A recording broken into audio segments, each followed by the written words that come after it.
ሰላም። ዛሬ የምንገባበት ርዕስ እውነት ለመናገር በጣም አስገራሚ ታሪክ እና ትንቢት ያጣመረ ነገር ነው። ሁላችንም ሰምተነዋል፣ የኢየሩሳሌም የ70 ዓመት ባድማነት። ግን የ70 ዓመት ሰዓት መቁጠር የጀመረው መቼ ነው? መቼስ ነው የቆመው? እስኪ ዛሬ የታሪክ መዛግብቱንና ትንቢቶችን እየቆፈርን መልሱን ለማግኘት እንሞክር። አዎ፣ በጣም ጥሩ መነሻ ነው። ምክንያቱም ብዙዎች እንደሚያስቡት ይሄ በከሰባን ከአንድ ዓመት ቀንሶና ደምሮ የሚገኝ መልስ የለውም። ከጀርባው የኃያላን መንግስታት መነሳትና መውደቅ አለ። የተለያዩ የዘመን አቆጣጠር ዘዴዎች አሉ እና ደግሞ በአንድ ጊዜ ያልተፈጸመ ይልቁንም ለዓመታት የዘለቀ አሳዛኝ ምርኮ ታሪክ ነው። ስለዚህ መልሱን ለማግኘት መጀመሪያ ጥፋቱ ራሱ እንዴት እንደተከሰተ መረዳት አለብን። በጣም ትክክል። እስኪ ከዚያ እንጀምር። ምክንያቱም ምንጮቹን ስመለከት በጣም የገረመኝ ነገር ወደ ባቢሎን የተደረገው ምርኮ ያው በአንድ ጀምር የተፈጸመ ጥፋት አለመሆኑ ነው። ልክ ነሽ። በደረጃ በሂደት የተከናወነ ነገር ነው አይደል? ልክ ነሽ። እንደውም ነገሩን ሁሉ ውስብ የሚያደርገው እሱ ነው። በአንድ ሌሊት የሆነ ነገር ቢሆን ኖሮ መነሻውን ማወቅ ቀላል ነበር። ነገር ግን ይሄ ለ20 ዓመታት የዘለቀ ስቃይ ነበር። የመጀመሪያው ምት የመጣው በ606 ዓመታቱ አካባቢ ነው። ይህ ልክ እንደ መጀመሪያው የማስጠንቀቂያ ጥይት ነበር። የባቢሎን ንጉሥ ናቡከደነጾር መጥቶ የአገሪቱን ምርጥ አእምሮዎች እንደ ነቢዩ ዳንኤል ያሉትን ጎበዝ ወጣቶች ወስዶ ሄደ። ከተማዋ ገና አልወደመችም፣ ግን ልቧን መጎዳት ጀምሯል። እና አብዛኞቹ የታሪክ ተንታኞች የ70 ዓመቱን ቆጠራ የሚጀምሩት ከዚህ መጀመሪያው ክስተት ነው። እዚህ ጋር አንድ ጥያቄ ላስነሳ። እሺ። ብዙ ሰው የኢየሩሳሌም ጥፋት ሲባል የሚያስበው ያ ቤተ መቅደሱ የተቃጠለበትን የመጨረሻውን ክስተት ነው። ታዲያ የ70 ዓመቱ ቆጠራ ለምን ከዚያ 20 ዓመታት ገደማ በ606 ዓመት ተጀመረ? ያ ትንሽ ግራ ያጋባል። በጣም ወሳኝ ጥያቄ ነው። ምክንያቱ ከትንቢቱ ቃል ጋር የተያያዘ ነው። ትንቢቱ የተናገረው ስለ ባድማነት ብቻ ሳይሆን ለባቢሎን ንጉሥ ስለ መገዛት ወይም ባርነት ጭምር ነበር። ያ ባርነት የጀመረው መኳንንቱና ሊቃኑ በተወሰዱበት በመጀመሪያው ምርኮ ጊዜ ነው። ማለት ከ606 አአሽ ጀምሮ ይሁዳ ነፃነቷን አጥታ የባቢሎን አገልጋይ ሆነች። ገባኝ። ስለዚህ የትንቢቱ ሰዓት መቆጠር የጀመረው የፖለቲካ ነፃነታቸውን ባጡበት ቅጽበት። ልክ እንደዛ ነው። የፖለቲካ ነፃነታቸውን ባጡበት ቅጽበት ነው። ገባኝ። ስለዚህ ቁልፉ ቃል መገዛት ነው። ከዚያ በኋላስ ምን ተከሰተ? ከዚያ በኋላ ሁለተኛው ከባድ ምት በ599 አአሽ ገደማ መጣ። በዚህ ጊዜ ደግሞ ነቢዩ ሕዝቅኤልን ጨምሮ ሌሎች ብዙ ሺህ ሰዎች ተማረኩ። የመጨረሻውና የሞት ሽረት የሆነው ጥፋት ግን በ588 አአ ነበር። በዚህ ጊዜ የይሁዳ መንግሥት ሙሉ በሙሉ ወደቀ፣ ኢየሩሳሌም ፈረሰች፣ የከተማይቱ ልብ የነበረው ቤተ መቅደስም ተቃጠለ። በጣም አሳዛኝ ነው። በጣም። ይህም ብቻ ሳይሆን ከ4 ዓመት በኋላ በ584 አአ የተወሰኑ ሰዎችን የወሰዱበት አራተኛው አነስተኛ ምርኮም እንደነበር መረጃዎች ያሳያሉ። እዚህ ላይ ነው ነገሩ የበልጥ አስገራሚ የሚሆነው። ምንጮቹን ስናነጻጽር በተለይ በኤርምያስ መጽሐፍ እና በነገሥት መጽሐፍ መካከል የተጠቀሱት ዓመታት ላይ ትንሽ ልዩነት ይታያል። አዎ። ለምሳሌ አንዱ ሁለተኛውን ምርኮ በናቡከደነጾር 7ኛው ዓመት ሲለው፣ ሌላኛው በ8ኛው ዓመቱ ይላል። ለሶስተኛው ምርኮ እንዲሁ አንዱ 18ኛው ዓመት ሲል ሌላኛው 19ኛው ዓመት ይላል። ይህንን እንዴት ነው የምንረዳው? ይህ በጣም አስደሳች ነጥብ ነው። በዘመናዊ አስተሳሰብ ስናየው አንዱ ስህተት መሆን አለበት ብለን እንደምንማለን። አዎ፣ ልክ ነው። ነገር ግን እዚህ ላይ የምናየው የታሪክ ስህተት ሳይሆን የሁለት የተለያዩ ባህሎች የጊዜ አመለካከት ግጭት ነው። እንዴት ማለት? ባቢሎናውያን የአንድ ንጉሥን ዘመነ መንግሥት የሚቆጠሩት አክሴሽን የር የሚባል ሥርዓት ተጠቅመው ነበር። አንድ ንጉሥ በዓመቱ አጋማሽ ላይ ቢነግስ እስከ ዓመቱ መጨረሻ ያለው ጊዜ እንደ 0 ዓመት ይቆጠራል። 0 ዓመት? አዎ። የመጀመሪያ ዓመቱ የሚባለው ከዚያም በኋላ የሚመጣው ሙሉ ዓመት ነው። አይሁዳውያን ግን ይህንን አይከተሉም ነበር። እነሱ ንጉሡ የነገሰበትን ዓመት እንደ አንደኛ ዓመት ይቆጥሩታል። ገባኝ። ስለዚህ አንድ አይነት ክስተት በአንዱ አቆጣጠር በ7ኛው ዓመት በሌላው ደግሞ በ8ኛው ዓመት ላይ ሊጻፍ ይችላል። ሁለቱም ከየራሳቸው እይታ ትክክል ናቸው። ይገርማል። ስለዚህ የቁጥር ልዩነቱ የስህተት ሳይሆን የትርጓሜ ጉዳይ ነው ማለት ነው። በትክክል። በተጨማሪም ሌላ ነገር አለ። ምንድን ነው? አንድን ከተማ መክበብ፣ መቆጣጠርና ሰዎችን ማጋዝ። ያው ወራት አንዳንዴም ከዓመት በላይ ይወስዳል።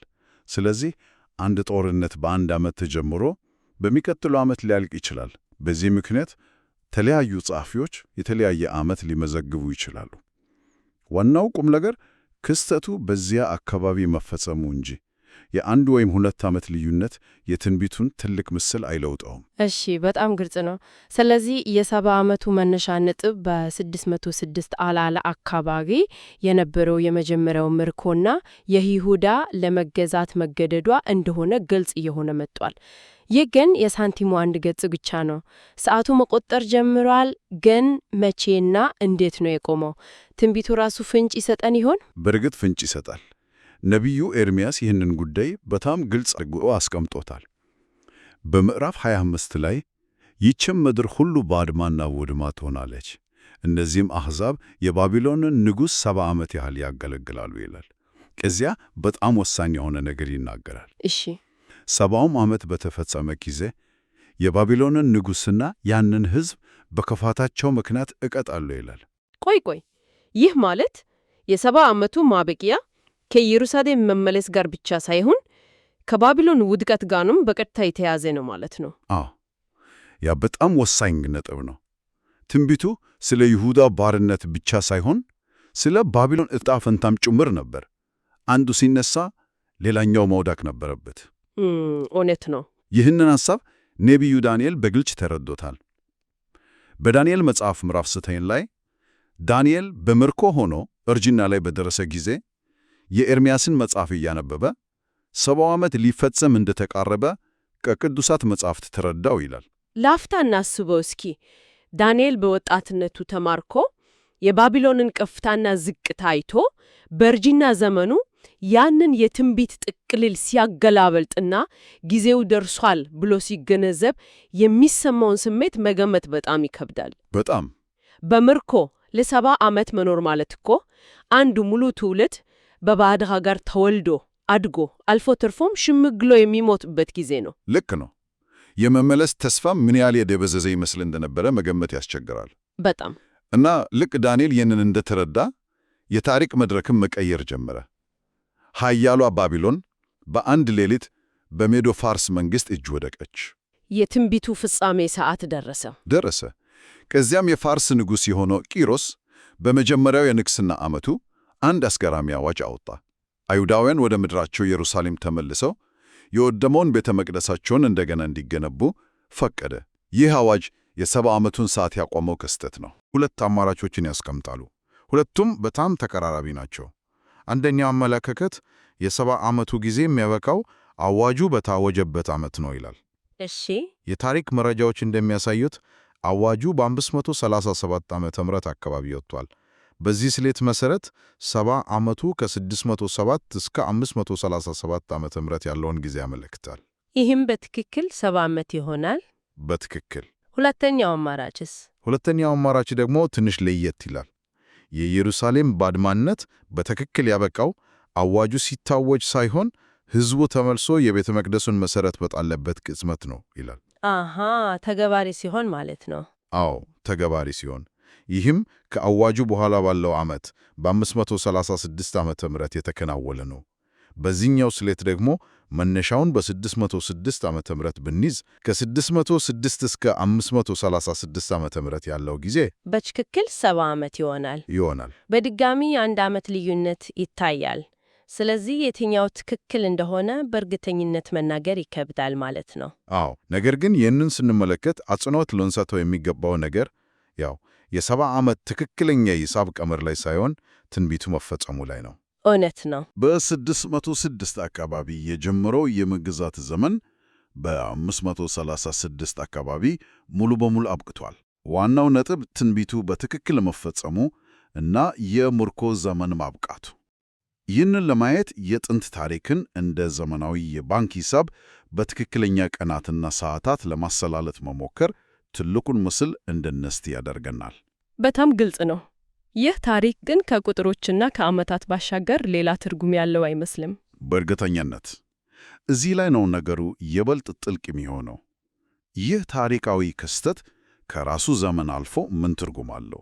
በምንጮች ውስጥ ካሉት ቁልፍ ሐሳቦች አንዱ የናቡከደነጾር ባቢሎን በመጽሐፍ ቅዱስ ውስጥ ለምትጠቀሰው ሌላኛዋ ታላቂቱ ባቢሎን እንደ ምሳሌ ወይም ጥላ ሆና ታገለግላለች የሚለው ነው። ታላቂቱ ባቢሎን ስንል በራእይ መጽሐፍ ላይ ተጠቀሰችውን ነው? አዎ፣ እሷ ነው።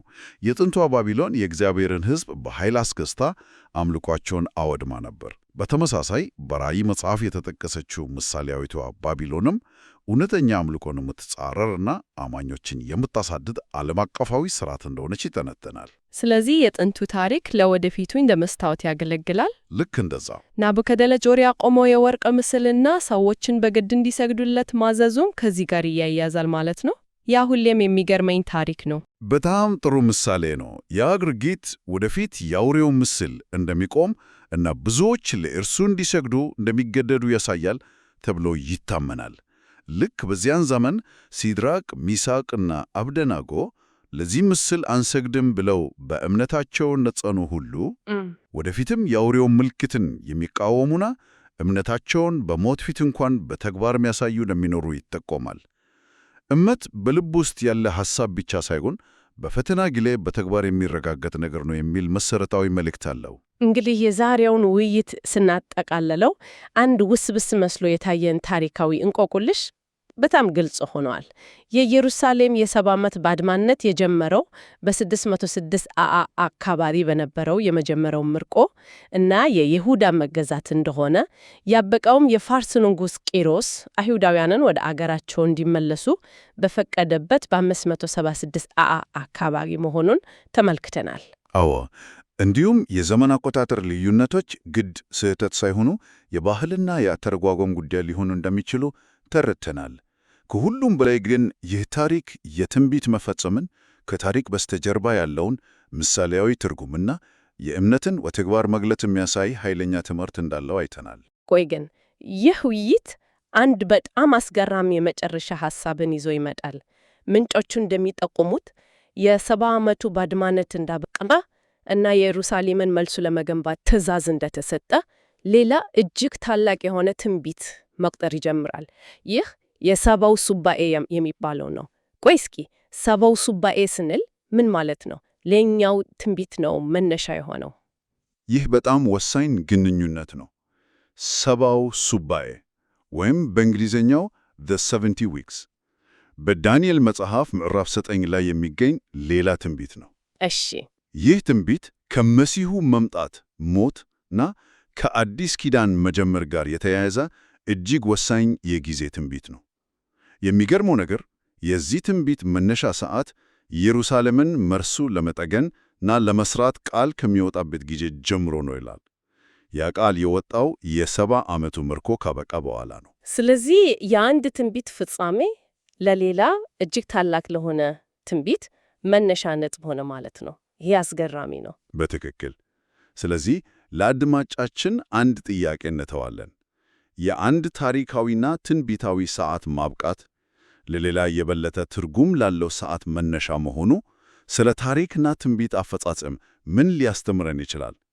ምናልባት ታሪክ የምናያቸው ነጠላ ክስተቶች ድምር ሳይሆን እርስ በርሱ የተያያዘ እና ወደ አንድ ትልቅ ግብ የሚያመራ ሰንሰለት ይሆን? ይህ በቀጣይ ሊፈተሽ የሚገባው ጥያቄ ነው።